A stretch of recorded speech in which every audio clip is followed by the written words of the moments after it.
Carmen, Yes. is Brad Meltzer on line 6 or line 8? Line 6. All right.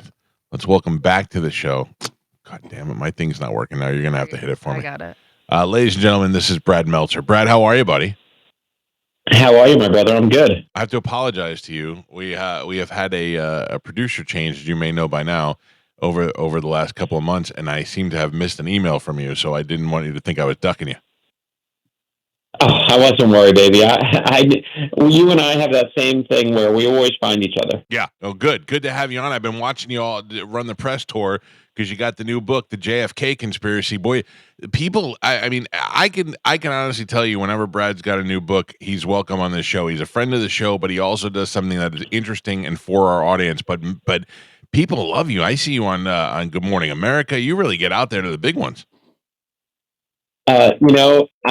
The payoffs, we just back up these, the payoffs, and they pre-work. No, you know what? People are just nice. I know these people for a long time. You know, George Stephanopoulos, when he first got on Good Morning America, had me on when we got the first secret letter that President Bush had written President Clinton. And after 20 years of doing this, I hope, that they're not bringing me on for my looks. So I hope they're bringing me on because, we're always going to try and bring a good story.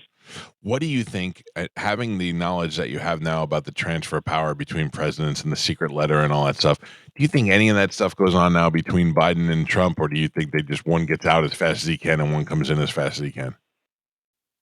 Well, I don't think there's a friend. Clinton and Bush had friendship. They were really friends. Yeah. That's not happening here, but they will. Biden's going to leave him a letter, and just the same way that Trump left Biden a letter. Forever, for all the hatred and venom and everything else, that tradition is the one tradition. I've been to multiple presidents' private offices after they left the White House, right? And the one thing that they all have in common, they don't need that wall of pictures of me and all the famous people. They've met everybody. Yeah. The only picture they all have, I can't say Trump does because I haven't been to his office, but I've met him. But they all have is a picture with the 5 presidents that are living. Oh, that's kind of that's like the Avengers. Card. That's the Avengers picture. It is. It's still the Avengers. It's still the Justice League. It's still the whatever you want to call it, and that matters. When you watched the Jimmy Carter funeral and you saw Trump and Obama yakking it up, I thought this is one of the cool things. I love watching history happen in front of us, whether it be good or bad. It's just to know that this is something that's going to live forever, and to see all those guys sitting there in that room together and to feel the hate on one side of the room and then see them chatting up on the other side. And it also says a lot, I think, to me about Obama's character, because he's supposed to not want to talk to Trump and he's supposed to sit on the other side of the room. But the fact that they're there and he's just being that guy that he is, it just shows you what kind of guy he is.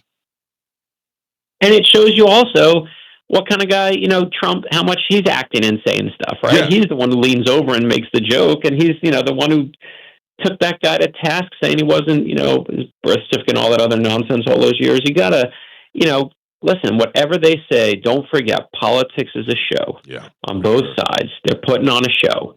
And at the end of the day, everyone wants to be liked and everyone wants to sit at the cool kid table. And everyone at that moment was sitting at the cool kid table.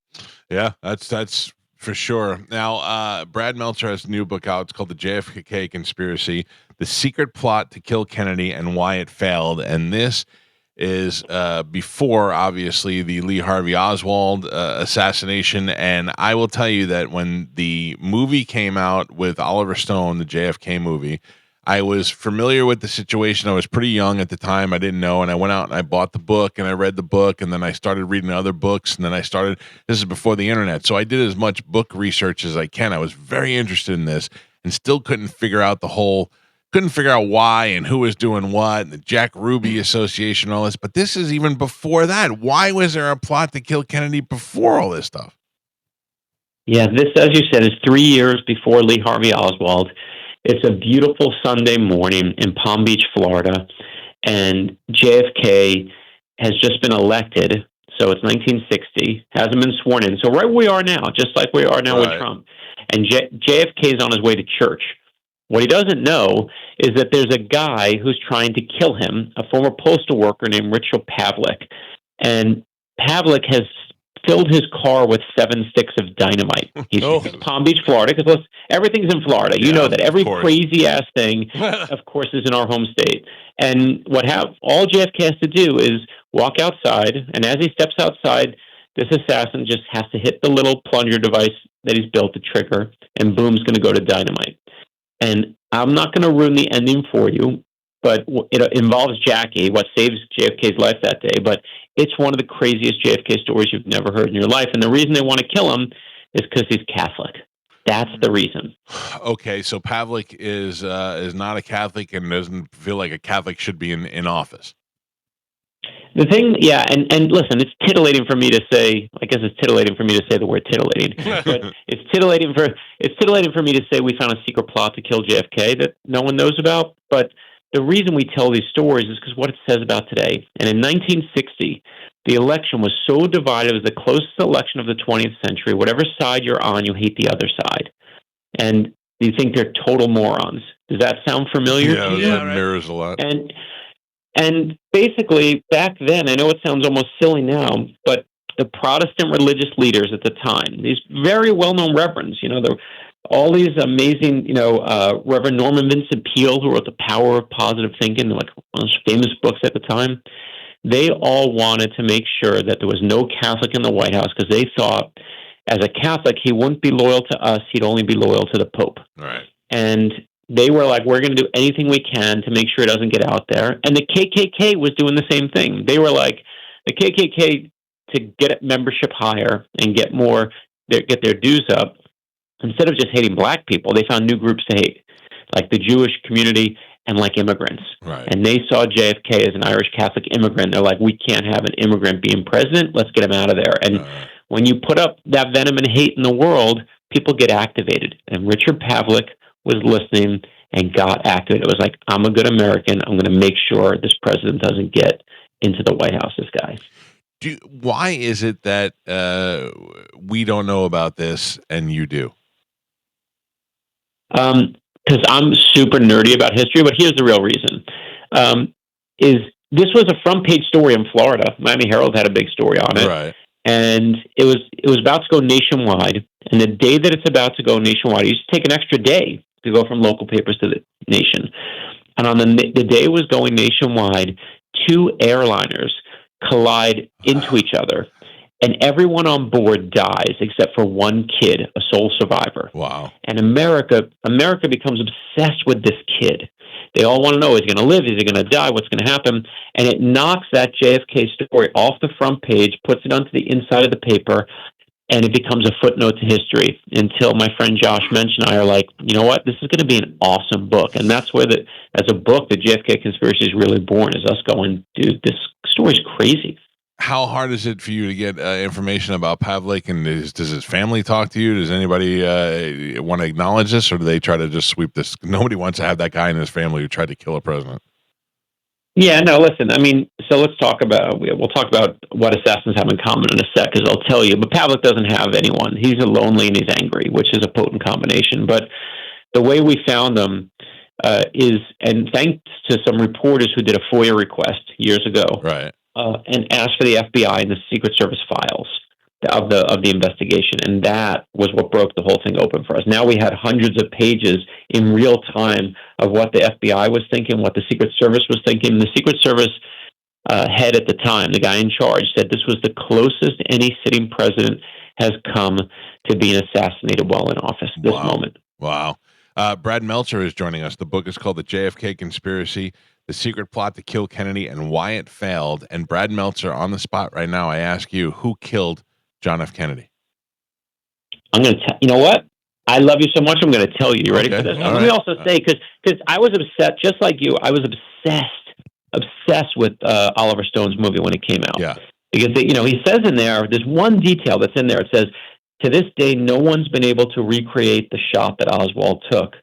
And I remember back then being like, if no one can recreate it, he had to have had help, right? I mean, if you can't here's the problem. Dozens of Marines have recreated the shot. Yeah. Oliver Stone completely put misinformation in his movie. You can look at the interviews. He'll say now, I put misinformation in my movie because the Warren Commission had misinformation. I wanted to even things out. And I'm like, dude, you can't do, like, millions of people like you and I relied on that. Yeah. But if you want to know who killed JFK, here's who killed JFK, though. You ready? Yeah.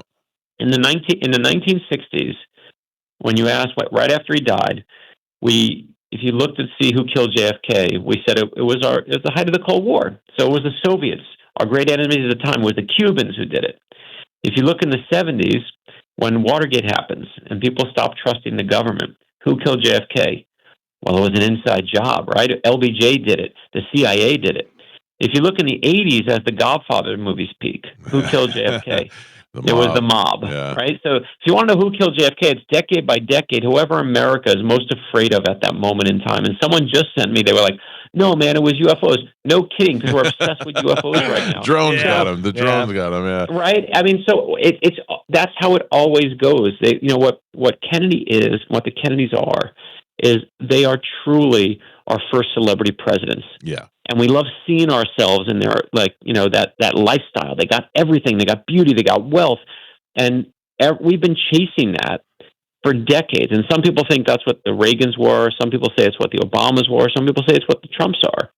But that the pursuit of fame is such a hollow pursuit. They've all just been cosplaying JFK and Jackie. I believe that Lee Harvey Oswald killed Kennedy, but I don't believe that he was acting alone.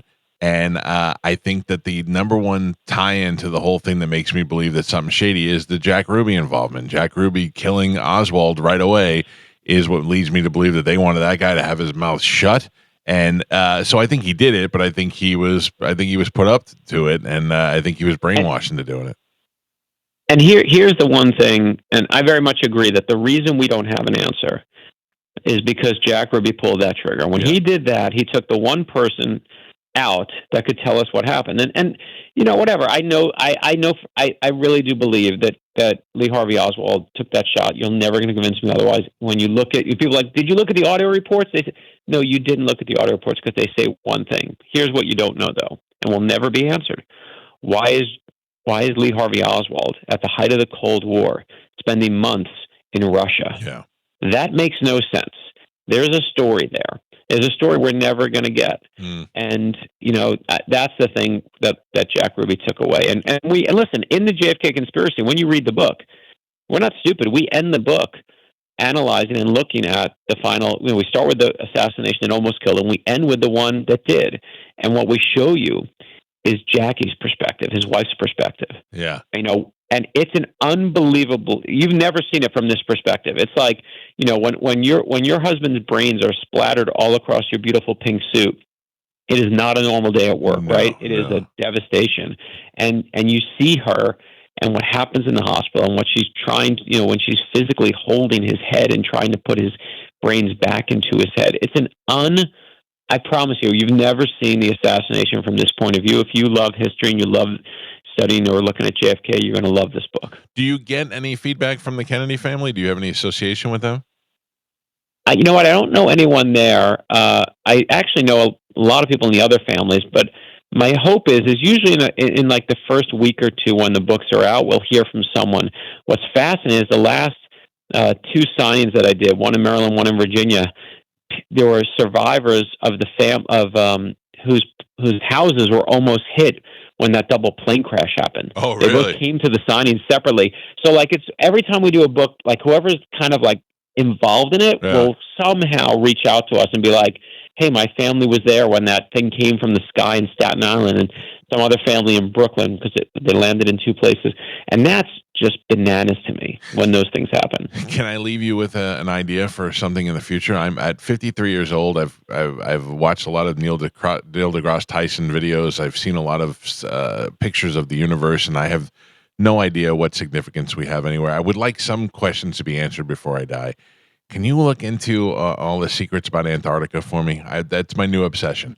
Is Admiral Byrd, is why all the countries refuse to go there, what they're hiding over there, all the rumors of what's really there. I'm relying on you to handle all this before I die, Brad. Now listen, if you really want to go down the rabbit hole, go look and see what the Nazis were doing in the freezing cold. Yeah. Put in you're gonna. Trust me. We have the same obsessions, and I listen. I love the fact that we love the same nonsense. That's why we always get along. But trust me, there's some really cool stories. The I think that makes it so exciting is you always know that there's some sort of level of truth to what you're reading. It's ridiculous as it sounds. There's some truth in there somewhere, and I think that's what makes me excited to read and learn about these things. And the JFK assassination story, as if that wasn't enough, there is one that you didn't even know about that took place before this. You could find out about it in a new book, The JFK Conspiracy: The Secret Plot to Kill Kennedy and Why It Failed. Pretty much the only author we ever have on the show, because the guy consistently writes books that I think our audience would be interested in, and I'm looking forward to checking this one out. Brad, congratulations on another winner. Thanks, brother. Always good to be here. Good talking to you. There you go, the great Brad Meltzer.